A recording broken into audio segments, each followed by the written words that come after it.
Muy buenas tardes, nos encontramos en una edición más con todas y todos ustedes aquí en Tiempo de Mujeres y esta semana tenemos una invitada que con los temas que han surgido con respecto a las modificaciones a la ley electoral nos queda de lujo que nos visites esta semana. Ella es consejera del Instituto Electoral de Participación Ciudadana en Yucatán, el IEPAC, la maestra María del Mar Trejo. Muchas gracias, María del Mar, por acompañarnos. No, pues muchísimas gracias por la invitación. Siempre es un gusto poder dialogar y más entre mujeres y con todo su público. Y por supuesto, doctora, estamos juntas de Sí, nuevo. finalmente nos había abandonado por varios días, pero ya estamos aquí de regreso en Tiempo de Mujeres con una invitada tan especial que nos tiene mucha información de relevancia, sobre todo en estos días pues tan caóticos respecto a lo que es la reforma electoral. Más que nada, Marimar, un súper gusto, una mujer muy joven, muy preparada. Ella está en el IEPAC y nos va a platicar acerca de las transformaciones que se están haciendo, las propuestas de reforma electoral que, como ustedes bien saben, pues es un tema muy álgido y de mucha trascendencia para la vida democrática de nuestro país. Bienvenida realmente, Marimar. Siempre hemos tenido pues hemos estado en una relación constante, no solamente de trabajo, sino también pues de amistad y de admiración a alguien pues que se dedica profesionalmente pues a trabajar a favor de la sociedad. Bienvenida, Marimar. Muchas gracias. Pero antes que nada, antes de que entremos en materia electoral y sus modificaciones y los famosos planes B, platícanos un poco, ¿quién es María del Mar? ¿De qué familia vienes? ¿Qué querías hacer de niña? ¿Cómo La es que te Marimar no hiciste? consejera. Marimar, ándale. No, pues encantada de hablar de esa parte. La verdad, yo vengo de una familia, pues donde mi papá es médico familiar. Ya ahorita hace 2 años ya partió, ¿no? Nos dejó de este plano. Pero la verdad, yo de él es donde más aprendo el tema de servir a la sociedad, de trabajar por la gente, y sobre todo él siempre tenía lemas y frases así de que hay que ser feliz con la felicidad del prójimo, ¿no? Nos hablaba siempre con muchas frases de servicio, de ayuda, siempre él donde iba todo el mundo así siempre lo quería mucho, una persona muy generosa. Entonces yo puedo pensar que de allá me viene mucho también la parte de estar en este tema, sobre todo cuando se trata de democracia, educación cívica, valores. Por ahí siento que me tocó mucho. Y pues también mi mamá, bellísima persona que la verdad me inculcó muchísimo la responsabilidad, ¿no? La parte esta fuerte de estar siempre comprometida y siempre hacer todas las cosas pues de la mejor manera donde estés, ¿no? Pero hazlo bien y hazlo de la mejor manera. Entonces creo que es una combinación por ahí que traigo. Y pues la verdad es que toda mi vida estuve en escuelas que inculcaban también muchos valores.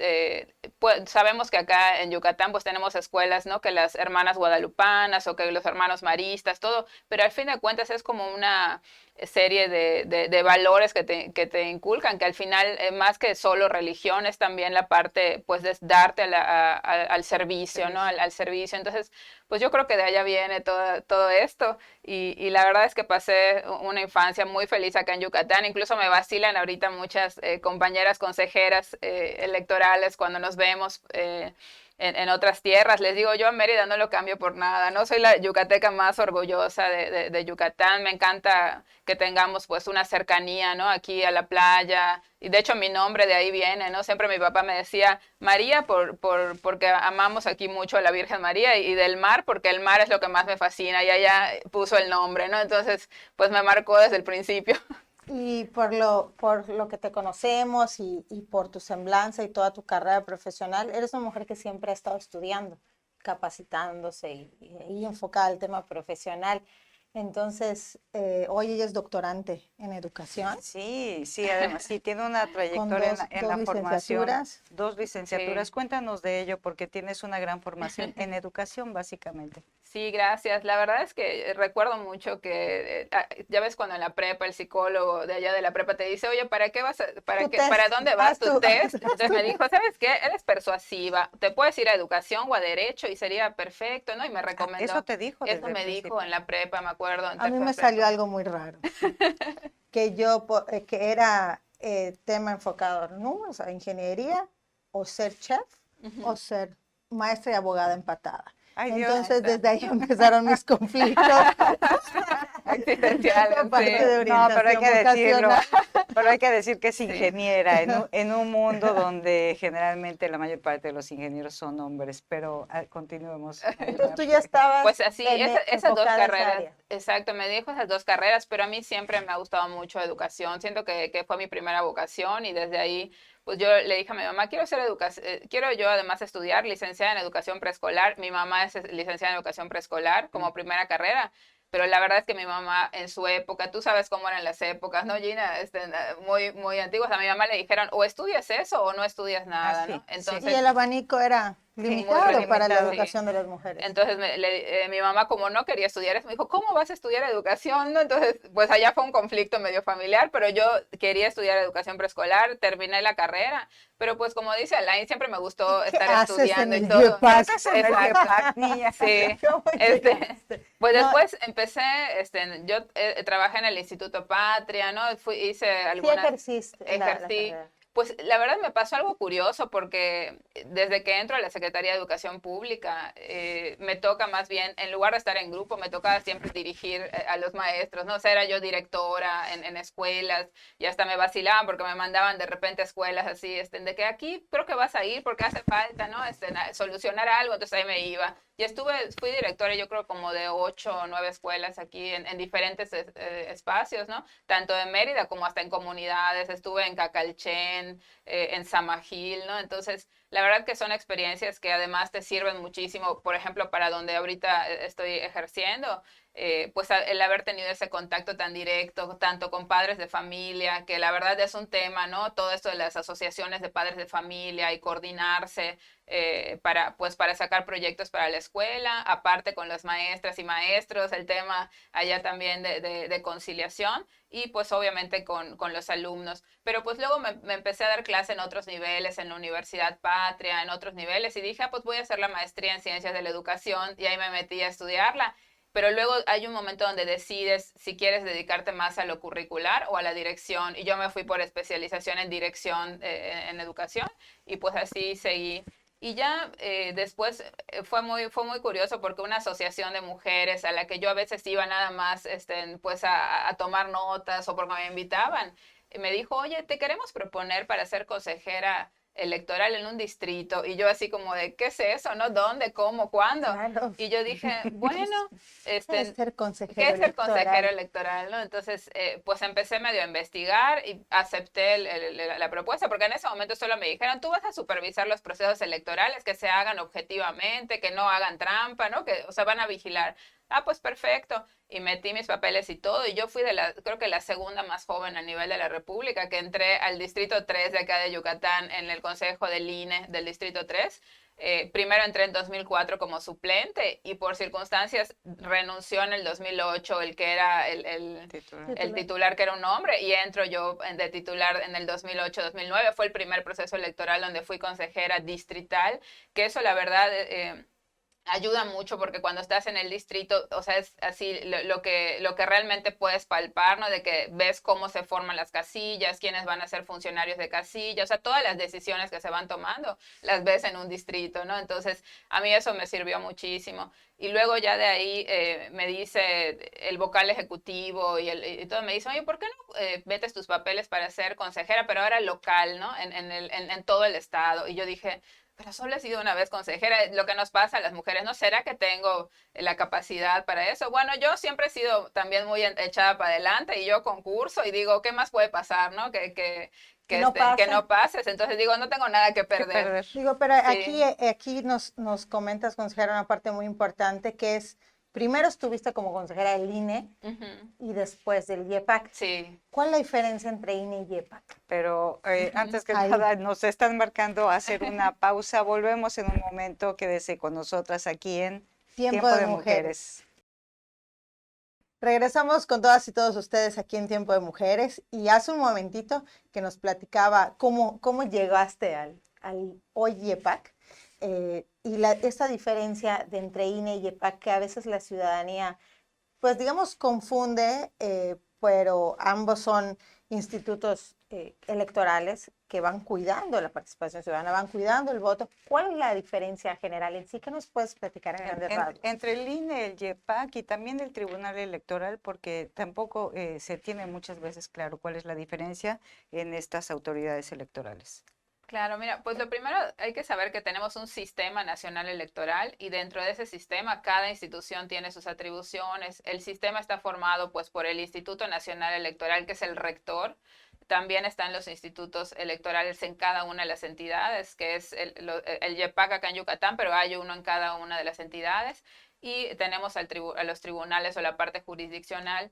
Entonces, el Instituto Nacional Electoral ve toda la parte, pudiéramos decir, federal, ¿no? Toda la parte que se refiere a, en el caso del tema electoral, de las elecciones en sí, pues es ver los cargos como son en la presidencia de la República, las senadurías, ¿no? El tema de las diputaciones federales, pero los institutos electorales locales vemos toda la parte que tiene que ver con los procesos de gubernatura, el tema también de las regidurías, el tema presidencias municipales y las diputaciones locales de nuestro estado, que si hacemos un comparativo, por ejemplo, entre estas dos instituciones, el Instituto Nacional Electoral aproximadamente del 2014, que se puso como Instituto Nacional Electoral, a la fecha ha hecho unos 11.500 registros aproximadamente de candidaturas, por decir, pero los institutos locales electorales hemos hecho 630.500, o sea, Solo con las planillas solo con de, las, Sí, de claro, los presidentes exacto. y presidentas municipales. Entonces son mucho más cargos, es lo que quiero referir, ¿no? O sea, el instituto local son mucho más cargos los que tiene en juego cuando se organizan los procesos.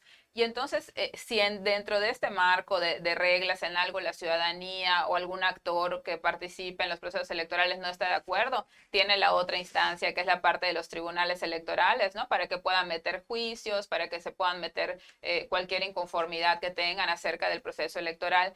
Pero yo creo que para mí lo más importante, además de organización de procesos electorales, es que tenemos como atribución fundamental los institutos la educación cívica. La educación cívica es una atribución fundamental y que no se la podemos dejar solo a las escuelas o solo a un instituto, sino que hacemos una sinergia entre instituciones educativas, los institutos electorales, para poder promover esta ciudadanía que sea participativa, informada y que la educación cívica nos lleve a unos valores realmente donde tengamos ciudadanas y ciudadanos que se interesen en su entorno, ciudadanas y ciudadanos que realmente cuando vayan a ejercer un voto lo hagan de manera informada y muchísimas cosas más que no darían tiempo en un solo programa, ¿no? de comentar. Y pues yo creo que todo este entramado es lo que hace que funcione bien el sistema electoral. No podríamos decir quitamos a una institución y la otra se encarga de todo, porque sería humanamente imposible, ¿no? Por recursos humanos, financieros y por muchas cosas que no se pudieran llevar a cabo si se quita alguno de los brazos, ¿no? Alguna de las instituciones que tenemos en el sistema nacional electoral. Entonces, de alguna manera, recordar a nuestro auditorio que recientemente fue rechazada la propuesta de reforma electoral y hubo una gran respuesta por parte de la ciudadanía cuando salió a las calles en todo el país para hacer un rechazo a esta reforma electoral por lo que implicaba la propuesta. Sin embargo, primero que nos comentes qué significa ser consejero, cómo se llega a esto, y por otro lado, qué significa pues el famoso Plan B que ahora se está proponiendo para hacer modificaciones a leyes secundarias. Se está hablando de modificaciones alrededor de 400 a 4 leyes y esto tendría repercusiones muy fuertes para la vida democrática del país, sin negar que obviamente hay problemas en todo este proceso que tienen que ser perfectibles, que se han criticado a lo largo de los sexenios, pero que en este momento pareciera no ser conveniente hacerlas, Marimar. Claro, creo que lo importante, sobre todo de la primera parte, ¿no? De este tema de la ciudadanización de los institutos, hay que decir que para que personas como yo, que no todo el tiempo hemos estado ni en partidos políticos, ni en lugares políticos, sino que llegamos a un instituto por medio de un proceso de ciudadanización, ¿no? Desde el 2014 que se volvió Instituto Electoral y de Participación Ciudadana de Yucatán, los que concursamos para llegar acá son como 9 meses de proceso, presentar un examen de conocimientos dividido en varias partes, ¿no? Te hacen todo un programa para ver si tienes pues los conocimientos No llegas de adecuados. recomendación. Exactamente, porque antes sí, anteriormente pues había, ¿no? Esa idea, yo creo que, pero la ciudadanía, como dice, como bien dice Gina, se da cuenta de que ya no es lo que siempre ha sido, o sea, que hemos mejorado nuestro sistema democrático y que ha sido todo un proceso para ciudadanizarlos. Y entonces, como les digo, personas que nunca hubiéramos pensado en llegar a un espacio como este, llegamos, porque ahora, además del examen, pasar un ensayo, ir a entrevistas, o sea, demostrar que puedes y que tienes todo para estar allá, ¿no? Y entonces yo creo que la gente se da cuenta, y esto fue lo que se reflejó, ¿no? Ahorita que se defendió pues la democracia, y que además creo que fue importante ver que esto no pasó, el tema de la constitucionalidad, ¿no? De que querían reformar toda la constitución y afectar varios espacios. Entonces, hablando del plan B, del famoso plan B, creo que... Perdón, consejera, Ajá. antes, te interrumpo antes. ¿Cualquier ciudadana o ciudadano puede aspirar a ser consejera o consejero electoral estatal? Me refiero, ¿es una convocatoria abierta que se hace cada determinado tiempo? Ujú. Sí, por ejemplo, cada 3 años hay cambio de consejerías, y los requisitos son los de ley, pero son muy, muy básicos, pudiéramos decir. O sea, no hay una exigencia, por ejemplo, de qué carrera tengas que tener. O sea, yo estoy como de parte de educación, hay un mercadólogo, puede haber alguien de economía, o sea, no hay una Vamos, restricción. Gina. Vamos, ¿verdad? Así es, que se animen. No, porque hay que ser neutrales. Eso sí. Pues sí, de tener el periodo que marca la ley, de no haber estado en algún partido político, ¿no? Ni como representante, ni como dirigente. Tú ya no pasaste. Ya no pasaste, ya no pasaste.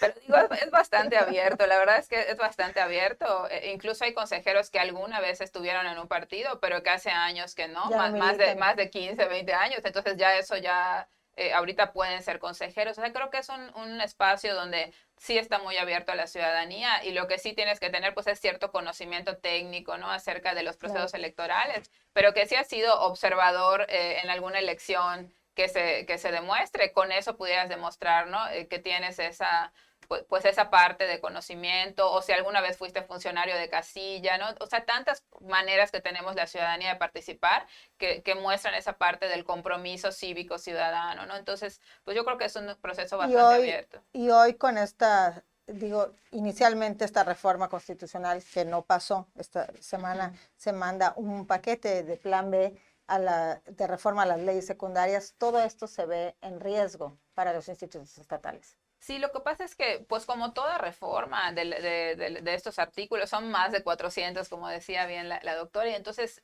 pues hay tanto ventajas como desventajas, o hay áreas de oportunidad, pero también hay cosas muy peligrosas que pueden estar, que están de hecho trastocando temas que ahí hay dudas si pudieran ir en contra o no de la Constitución, ¿no? Podríamos decir varios ejemplos.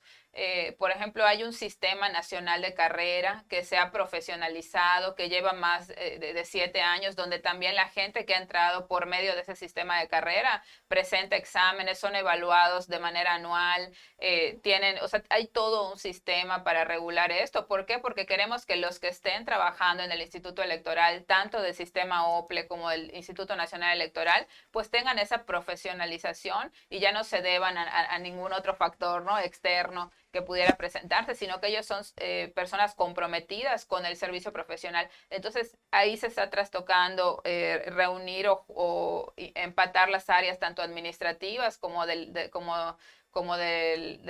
la profesionalización. Y entonces ahí hay que ver cómo va a quedar al final esta propuesta, porque sí es muy peligrosa esa línea de que si quieres pues casi desaparecer o mermar el sistema profesional que ya se ha formado durante tantos años, eso sí sería ir en contra de lo que se ha avanzado en la democracia, ¿no? ¿Esto implicaría un recorte de personal? ¿Es lo que se busca para adelgazar la nómina y tener un ahorro? Yo creo que sí toca en este sentido esta reforma como lo está planteando, sí toca el tema presupuestal, porque lo que está haciendo es reducir 5 de las áreas del Instituto Nacional Electoral, quiere reducirlas casi a solo 2 áreas donde estén unidas todas ahí.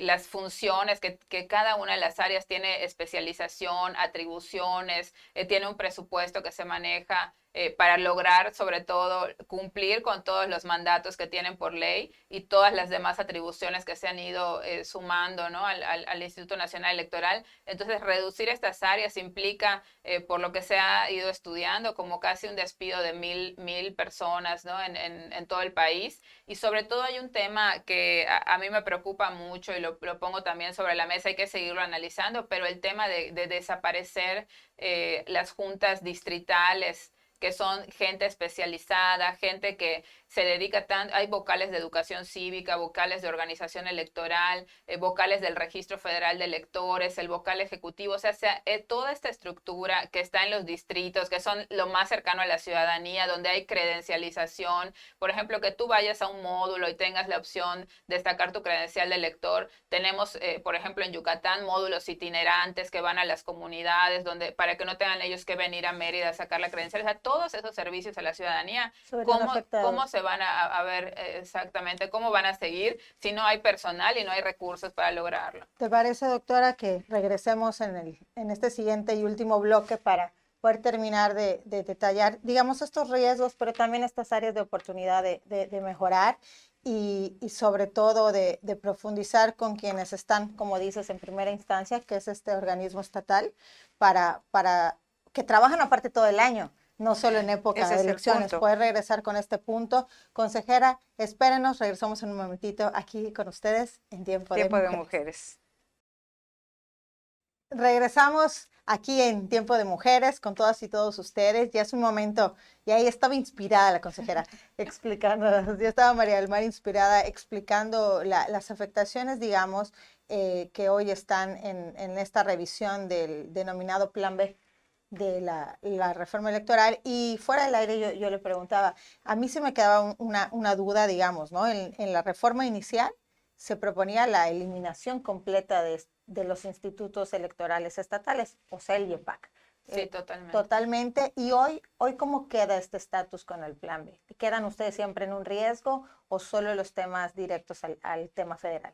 Sí, lo que pasa es que este ya es otro escenario completamente, ¿no? De pasar de la desaparición, como bien dices, ahora todavía esto tiene que llevar un proceso para que realmente pueda afectar directamente a los institutos electorales locales, ¿no? Primero tendría esto que llegar a los congresos estatales en todos los estados y ver el Congreso cómo va a armonizar esa ley con la que se va, en el caso que se logre, ¿no? Emitir esta del Plan B, porque también el Plan B todavía tiene que pasar por el Senado de la República, sí, ¿no? Entonces, pero sí es otro escenario completamente, porque cuando ya no puedes trastocar los temas constitucionales, donde tenemos, en la Constitución tenemos salvaguardados por los principales derechos para nuestra democracia, y ya este Plan B pues sí está trastocando temas, como bien decían, presupuestales, temas que pudieran allá ser muy sensibles, pero ya no va a afectar pues como iba a afectar una reforma constitucional, ¿no? Y aquí concretamente con el IEPAC, ¿cuáles son las funciones para que la gente que no estamos muy adentrados en esto, cuáles son las funciones concretas que no solamente durante el proceso electoral, sino permanentemente todo el año, por eso son los recursos y por eso son una serie de actividades? ¿Qué es lo que hace el IEPAC mientras no hay elecciones, Marimar? No, pues allá todo el tiempo estamos en algún proyecto siempre y varios proyectos al mismo tiempo. Yo creo que lo más importante del IEPAC es que trabajamos por medio de comisiones. Entonces tenemos unas 10 comisiones que son permanentes, y esas comisiones, por ejemplo, podemos hablar de unas que serían administración y temas que de por sí se tienen que atender, transparencia, por ejemplo, ¿no? Pero tenemos la Comisión de Educación Cívica, la Comisión de Participación Ciudadana, que ahorita tengo el gusto de poder presidir, y son 2 comisiones, por ejemplo, que abarcan muchas de las funciones del IEPAC y sobre todo temas electorales, ¿no? En educación cívica todo el tiempo estamos en municipios, tenemos que llegar a los 106 municipios, estar siempre haciendo actividades y acciones, pero además siempre estamos buscando también alianzas, por ejemplo, con asociaciones civiles, tenemos una red cívica donde se trabaja también con las asociaciones.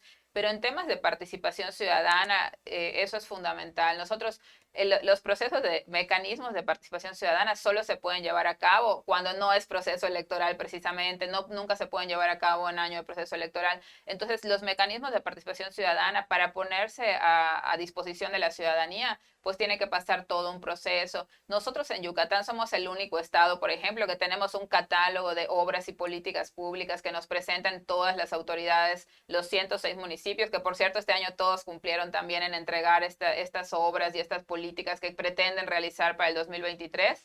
Se conforma este catálogo, también obviamente con las del gobierno del estado y con las de la agenda legislativa, la parte legislativa.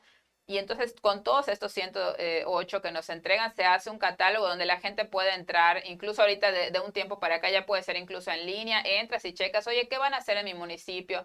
Y la gente revisa qué van a hacer en su municipio y en dado caso puede presentar al instituto una solicitud de plebiscito. Y entonces ahí ya podría ser para otro programa, ¿no? Pero el tema de que la ciudadanía puede decir estoy o no de acuerdo con esta obra, quiero reunir firmas para que el YEPAC haga un proceso de mecanismo y eso incluiría pues toda una logística como si fuera un proceso electoral, pero en temas de mecanismos de participación ciudadana. Entonces, y tenemos también la iniciativa popular, que hacemos talleres con jóvenes para que digan, bueno, ahorita incluso hubo un joven que presentó, después de varios talleres en el YEPAC, presentaron la iniciativa esta de desarrollo social en los municipios y que hace poco se fue aprobando en el Congreso del Estado. O sea, creo que lo importante es que la ciudadanía vea en el YEPAC este instituto que es para, por y de la ciudadanía, que cualquier dudas, temas que quieran ellos adentrarse sobre temas de democracia, pues está el instituto para servirles y para apoyarles, ¿no? Y tenemos también el tema de referéndum, ¿no? Que por ejemplo, no se ha dado todavía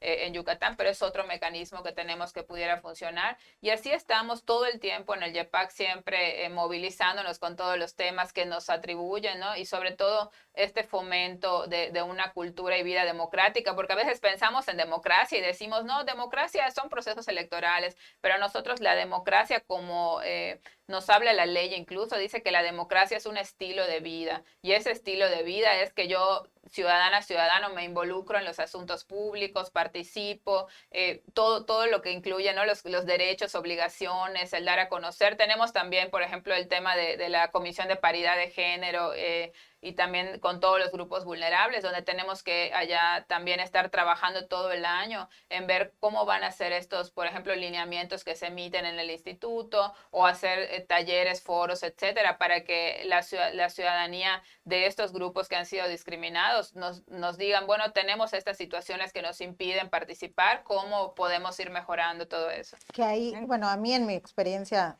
en la experiencia personal, me toca, independientemente de dices tú, Instituto de Participación Ciudadana, pues es ir a votar, es elección, quién va a ser el candidato, están peleando, lo confundes con el tribunal electoral, ahí me voy a ir a quejar porque no me dejaron ser candidata, no es allá, es en otro lado. Y más allá a mí me toca hace como 8 años conocer la otra cara del YEPAC, cuando se empieza a promover y a impulsar el Observatorio de Participación Política de las Mujeres. De las mujeres. Y ahí te das cuenta del gran trabajo, de los datos.